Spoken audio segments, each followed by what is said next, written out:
S.A.V.E Detroit TV. I got a good friend of mine, man. We went to high school together, so this one's gonna be kind of smooth, y'all. We're gonna get to this one kind of smooth. Man, Kenneth Perry. First, Ken, I want to say thanks, man. I want to thank you for doing this interview for my YouTube channel, man. Which what I do is try to promote entrepreneurs and people who are out here doing something for themselves. And when I thought about you, I said, okay, Ken is a good example because a lot of stuff I tell the kids and what you do, a lot of kids don't know about it. You know, they want to be rappers now. They want to be ball players, you know, but you can make money into what you're doing now. So, nice. Ken, like I said, first of all, I want to say thank you for taking the interview with S.A.V.E Detroit TV. Thanks for having me. We're going to start off like this, Ken. Okay. Tell the viewers about yourself and what you do and what school did you go to, what degrees you hold. You know, just give us an insight on you. All right. Well, you know, I'm a native Detroiter. John and I played basketball at Detroit Kettering, KE down. There you go. You know, and I've had an interesting career. You know, I started out as a footwear designer and then it was a general manager of a popular retail chain, Champ Sports. From there, it was an entrepreneur, pretty much with auto sales, car rental company, things of that nature. Man, it's been a lot. Experiential marketing,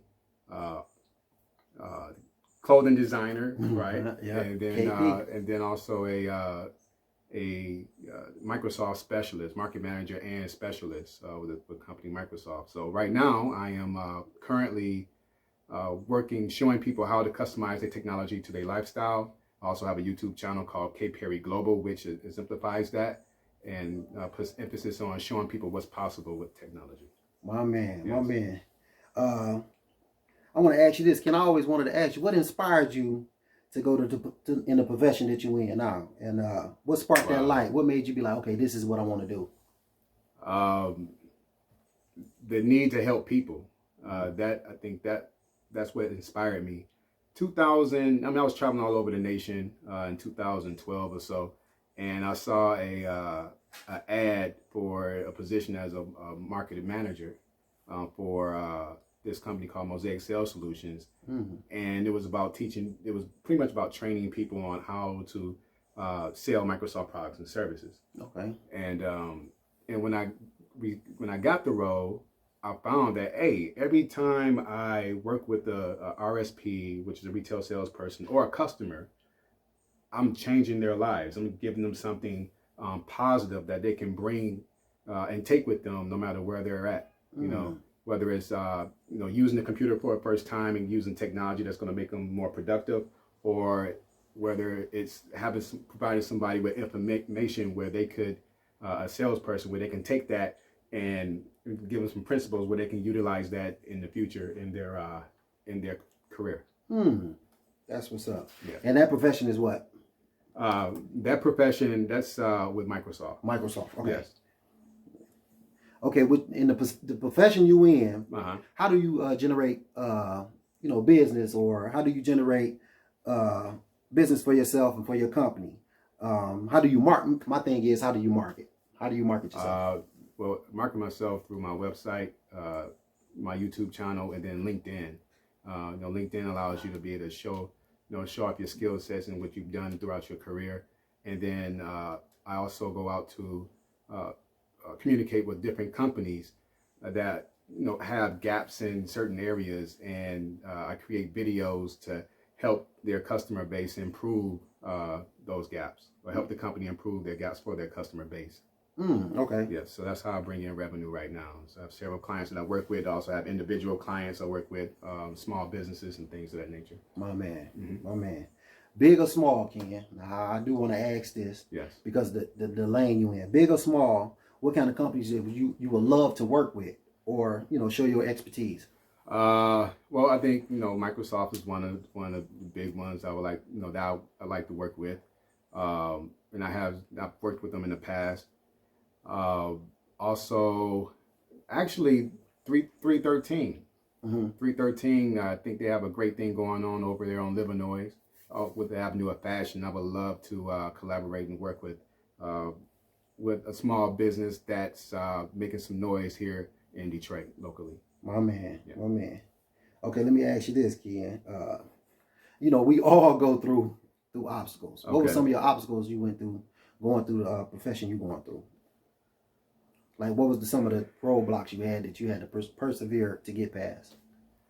I think one main obstacle we go through is, not, seeing people that look like you in, the profession that you're in. I think that was a huge obstacle. Being a trailblazer and no matter what, trying to move forward. There was a time where, my numbers weren't good, and I knew and I believed in myself that I can make things happen. It was just the way business was set up at that time. It wasn't. It was a new organization, and it was something that is a situation where, everything is new. You don't have any control of it. So I just stayed focused, control what I could control, and and had a growth mindset and pushed through it. And that was just by working hard and understanding my business a lot better. Okay. Now this is for the viewers. Mm-hmm. Our home is Detroit. Right. What gave you the strength and the power to think outside the box to move away from Detroit? Because I always wanted to move away from Detroit. Uh-huh. So what gave you the strength and the power to move, away from Detroit? Because there's so many people anchored in Detroit and don't want to step outside the box. Right. What was your motivation and what made you want to move away from Detroit? Because you moved away for how long? I've been gone almost 20 years. 20 years. But I had a stint. That I was here for about 2 years or so. Okay. I came back after 2 years and then went back. But I think it started with college. Mm-hmm. Several of us went to Langston University in Oklahoma, so I got that experience there, like being away from home. Mm-hmm. And once I got back here, I was in Toledo, Ohio for about 10 years, and I would come back to Detroit from time to time, but I would see, like, what? There's more opportunities for me elsewhere. And I got to see I got to travel and see the nation. It was like, man, things are totally different. So once I start seeing different things, I was curious about what, how can I reach my full potential elsewhere? And, I just went where the opportunities were at the time. Okay. Yeah. My man, when I read your resume, Ken, this caught me because of what I do. It caught me off guard when I read it. I'm like, wow, that's deep. And what it said was to practice love, empowerment of people while creating a mindset, actions, and growth. Yep. Okay. What made you, put that on your resume? And it caught my eye because it means a lot to me. But I just want to know from your side, what do it mean to you? Well, I think it starts with this is something actually that I learned at my time with Microsoft. About personal branding and what do you stand for as a person, right? Mm-hmm. What do you bring to the table?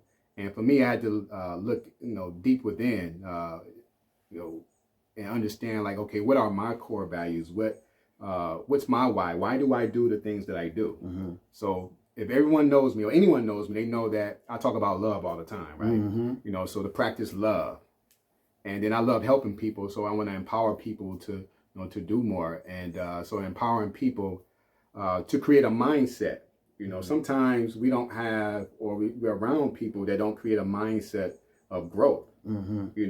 It's negativity, it's this, it's that. It could be anything, but creating a mindset of action, of doing, and then growing while you're doing it at the same time, not being afraid to fail. My man.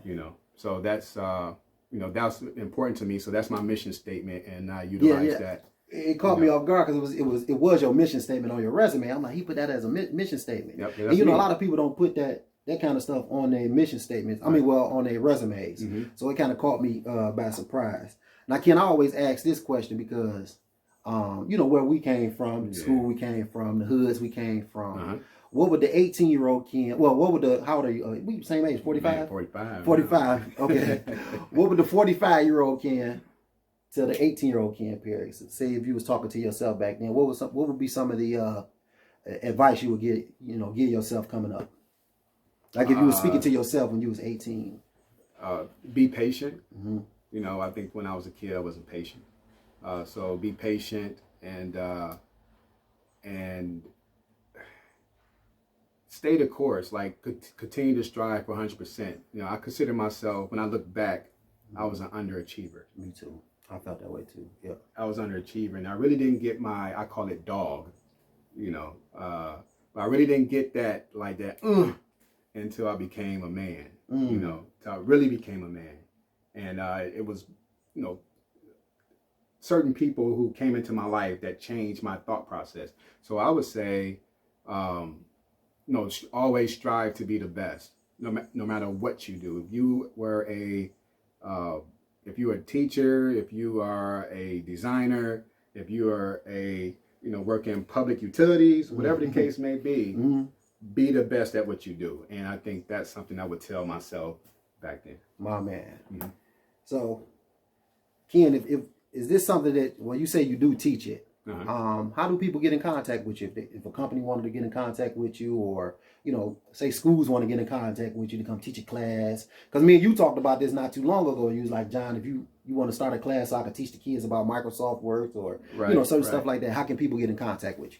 Well, KP at kperryglobal.com is my email address. You can contact me there. You can reach me on LinkedIn at Kenneth Perry WW.